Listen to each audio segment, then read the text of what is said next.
नवाचार की दूसरी कड़ी में मैं आपको लेकर आया हूँ रायपुर से करीब 45 किलोमीटर की दूरी पर स्थित गोबरा नवापारा के इस शासकीय नवीन कन्या महाविद्यालय। इस शासकीय नवीन कन्या महाविद्यालय जो कि शासकीय उच्चतर माध्यमिक विद्यालय जो कि बालिकाओं का है, उसके एक भवन में यह महाविद्यालय संचालित है, जिसका नाम है शासकीय कन्या महाविद्यालय गोबरा नवापारा, जिला रायपुर। आज मैं उस जगह पर आया हूं और नवाचार के इस दूसरे अंक में मैं आपको एक नवाचार से परिचित कराता हूं, जिसका नाम है पेन बिन। जो आपको दिखाई दे रहा है ये बिन है, जो डस्टबिन के जैसा बिन है, जहां पर डस्टबिन में कचड़े डाले जाते हैं, इसमें पेन डाले जाते हैं। वो पेन है जो सिंगल यूज़ पेन है और इसको अलग से बनवाया गया है बढ़ई से पेन बिन। ये इसी शासकीय नवीन कन्या महाविद्यालय जो कि गोबरा नवापारा में है, उसमें डॉक्टर तिशा डे हैं जो कि भूगोल पढ़ाती हैं, उनके द्वारा एक नवाचार, और मुझे लगता है कि ये भारत का पहला ऐसा नवाचार होगा जिस पर हम काम कर रहे हैं। और इसी नवाचार को आप तक पहुंचाने के लिए मैं आपके साथ यहाँ पर इस वीडियो के माध्यम से आपको पहुंचा रहा हूँ। ये पेन बिन है जहाँ पर प्लास्टिक के जो पेन हैं जो कि रिफ़िल जिस पे नहीं लगता, उन पेन का उपयोग करके यहाँ पर दे। अभी मैं यहाँ शासकीय नवीन कन्या महाविद्यालय गोबरा नवापारा में उपस्थित हूँ, जहाँ पर ये आप पेन बिन का देख रहे थे। उस पेन बिन के बारे में हमको पेन बिन की जानकारी देने के लिए हमारे साथ उपस्थित हैं डॉक्टर तिशा डे, जो कि सहायक प्राध्यापिका हैं भूगोल की। हम उनसे जानेंगे। तिशा जी, ये बताइए कि आपको ये विचार कैसे आया पेन बिन का? ये 2 साल पहले की बात है, अगस्त 2023। मैं क्लास से आई और स्टाफ रूम में बैठी हुई थी। टेबल्स पे कुछ पेन रखे हुए थे कोलीग्स के, तो एकाएक दिमाग में आया पेन को देख के कि आखिर हम जो पेन से लिखते हैं डस्टबिन में तो हम लोग डालते ही हैं, बाकी जो डस्टबिन में नहीं डालते हैं तो वो पेन जाते कहाँ हैं। फिर ये तो पहले से ही पता था कि पेन सारे प्लास्टिक से ही अभी बनते हैं, तो फिर मैंने ना मोबाइल अपना निकाला और सर्च करना स्टार्ट किया गूगल में कि इन पेन का क्या होता है, इनका रिसाइकिल कैसे होता है, इसके क्या क्या कंपोनेंट्स है। तो रिसर्च में मैंने 2-3 दिन कंटिन्यू मैंने गूगल पे रिसर्च किया, तो उसमें मैंने देखा कि ज़्यादातर इंडिया में इसके लिए कोई ऐसे अवेयरनेस रिलेटेड काम हुए नहीं है। जो भी फर्स्ट एक मेरे को रिसर्च दिखा जो कि यूएस में हुआ था पेन के रिसाइकलिंग को लेके। फिर वहाँ से वो आइडिया जनरेट हुआ कि क्योंकि एजुकेशनल इंस्टीट्यूट है, एक ही इंस्टीट्यूट है, स्कूल है, आसपास के भी है, तो कितने सारे पेन जनरेट होते होंगे। तो वहाँ से ये आइडिया आया कि क्यों ना कुछ किया जाए। फिर मैंने और सर्च किया तो साउथ इंडिया में केरला है, वहाँ पे एक एनजीओ ने इस पर थोड़ा सा काम किया है, जहाँ उन्होंने पेन को कलेक्ट किया है और एक जगह डंप करके उन्होंने बताया कि कैसे पेन मतलब जो प्लास्टिक के बने हुए पेन हैं किस तरह से पोल्यूशन में वो योगदान कर रहे हैं। तो वहाँ से ये आइडिया। अब तो भूगोल की सहायक प्राध्यापिका हैं और ये तो पूरा का पूरा वैज्ञानिक सोच का है, जहाँ पर पर्यावरण प्रदूषण की बात करते हैं या प्लास्टिक की बात करते हैं या वो प्लास्टिक से उपयोग करने वाले पेन की बात करते हैं। तो इसको आप कैसे विद्यार्थियों तक संप्रेषित कर पाएंगे कि ये जो कलम या पेन जिसको हम कहते हैं उपयोग कर रहे हैं वो प्लास्टिक का है, उसको कैसे छोड़ा जाए? क्योंकि आजकल तो हर बच्चा जो है वो प्लास्टिक के पेन का उपयोग करता है। भूगोल में भी जैसे हम लोग एक हमारा पेपर होता है एनवायरमेंटल ज्योग्राफी, जिसमें हम एनवायरनमेंट के हर एस्पेक्ट को उसमें पढ़ते हैं। तो भूगोल आप बोले तो वो भी एक इंटरडिसिप्लिनरी साइंस है, लेकिन इस पोल्यूशन के अगेंस्ट अगर अवेयरनेस हमको स्प्रेड करना था तो उसको बहुत ज़मीनी स्तर पे समझाना था बच्चों को। तो आपने कहाँ कहाँ समझाया इसको? सबसे पहले तो मैंने इसको जो किया था, इस कॉन्सेप्ट को लॉन्च किया था अपने ही कॉलेज में किया था फरवरी 2024 में। तो आपके कॉलेज में प्लास्टिक के पेन का उपयोग नहीं होता है? नहीं होते हैं, लेकिन मैंने वो पेन बिन का कॉन्सेप्ट लॉन्च किया था, जहाँ पे आप जो पेन यूज़ करते हैं उसको यहाँ वहाँ ना फेंक के उस पेन बिन में आप डालेंगे। मतलब हम जो प्लास्टिक का पेन का उपयोग करते हैं उसको उपयोग करने के बाद रिफ़िल न चेंज करके उसको पेन बिन में डाल दें?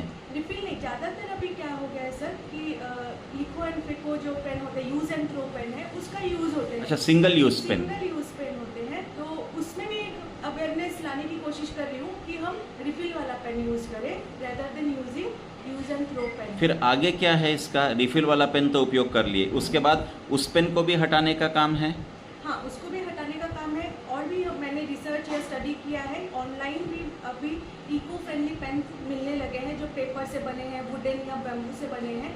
तो नेक्स्ट अगस्त जो जैसे हमारा स्टार्ट हो जाएगा, सेशन स्टार्ट तो हो गया है, उसमें हम पेन बैंक की जो है उसको लॉन्च करेंगे। तो क्या आप आगे चल के फाउंटेन पेन का भी उपयोग करने के लिए विद्यार्थियों को प्रेरित करेंगे? जी जी जी, क्योंकि मैं जहाँ भी अवेयरनेस के लिए जा रही हूँ इस पेन बिन को लेके, मैं उनको ये भी बोल रही हूँ कि आप रिफिल वाले पेन में आइए और फाउंटेन पेन में आइए, बैक टू बेसिक जिसको बोलते हैं। लेकिन इसमें थोड़ा टाइम लगेगा, सिर्फ मेरे अकेले की इनिशिएट से नहीं। तो आप कहाँ कहाँ गई हैं इस अभियान को लेकर?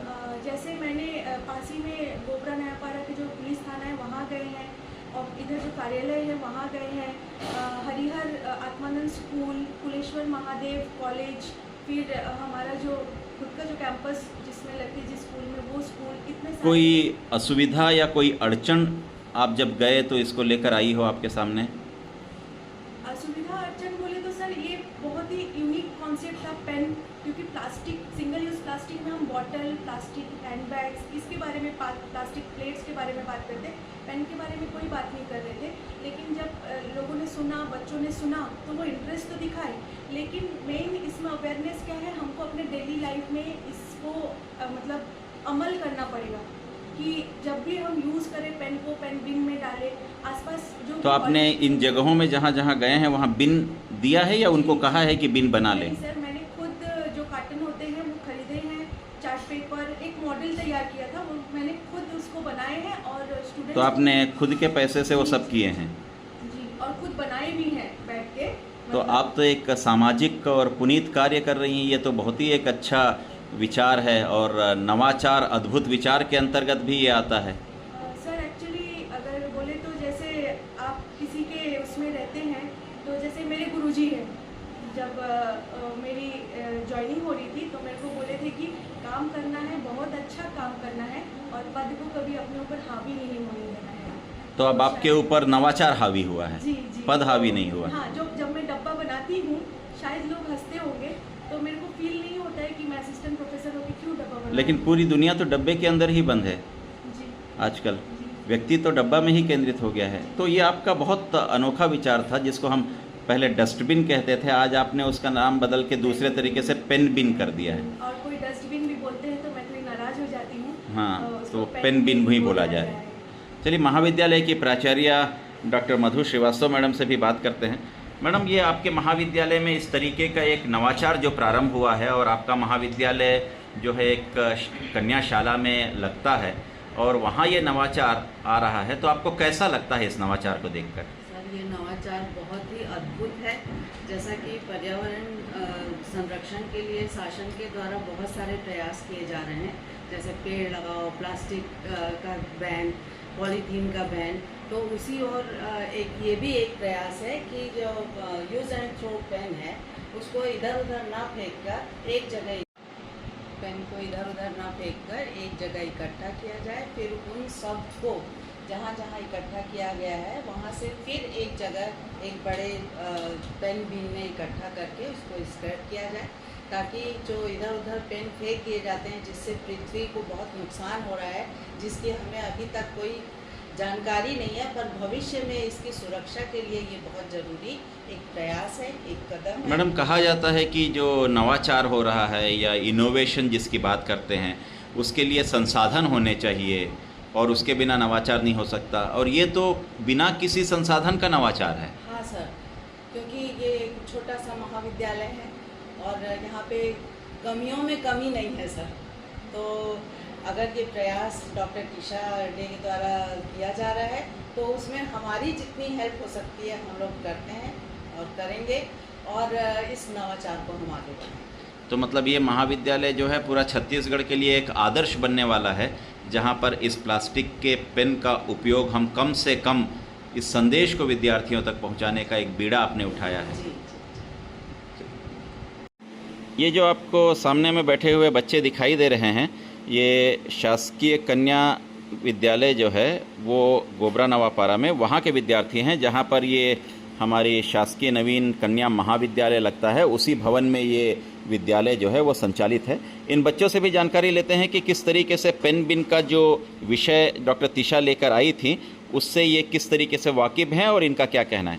आप बता सकते हैं कि पेन बिन का विचार आपको कैसा लगा और आप उस पर कैसे अमल करेंगे? पेन बिन का वो भी अच्छा लगा।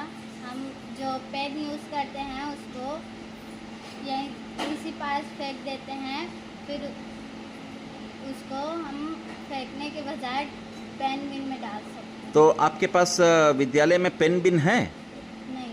तो बनाया गया है कि नहीं? हाँ, अभी बनाया गया है। आप लोग में से कोई बताइए कि कैसा इससे आपको क्या फ़ायदा होगा या पर्यावरण को क्या फ़ायदा होगा? इससे हमें बहुत से फायदे हो सकते हैं, क्योंकि अगर हम देखते हैं कि कई प्लास्टिक के जो पदार्थ होते हैं उसे हम ज़मीन पे गाड़ देते हैं तो वो जो है सालों साल तक रहता है, वो उसका अपघटित नहीं होता है वो। और अगर हम उसको जल में भी डाल देते हैं तो वो अपना जो गैस है उसको छोड़ देता है, उससे जल प्रदूषित हो जाता है। और अगर हम प्लास्टिक को जलाते हैं तो उससे जो केमिकल मतलब जो धुआं निकलता है उससे हमारे वायु को बहुत ज़्यादा प्रदूषण तो पहुंचता आपको है। ये नवाचार जो है, नवाचार मतलब नया नया विचार, तो ये नवाचार आपको अच्छा लगा? Yes sir. बहुत अच्छा लगा। तो आप इसको आगे बढ़ाएंगे? Yes sir. तो आगे कहाँ कहाँ बढ़ाएंगे आप इसको? सर, इसको हम हमारे घर में हम देखते हैं कि सभी गली मोहल्ले में, सभी शहरों में बच्चे होते हैं और बड़े भी होते हैं। जैसे कि बच्चे अपने डेली लाइफ में पेन का यूज़ करते हैं, तो हम उनको एक घर में भी एक पेन बिन बना सकते हैं, क्योंकि घर में भी बच्चे होते हैं और बड़े भी होते हैं जो पेन का यूज़ करते हैं। तो जब पेन ख़त्म होगा तो उसे हम तो पेन बिन आप किससे बनाएंगे? पेन बिन एक बॉक्स से बना सकते हैं, पेपर के एक बॉक्स से, उसमें हम पेन बिन करके लिख सकते हैं और ऊपर में एक होल दे सकते हैं जिसमें पेन डालने का।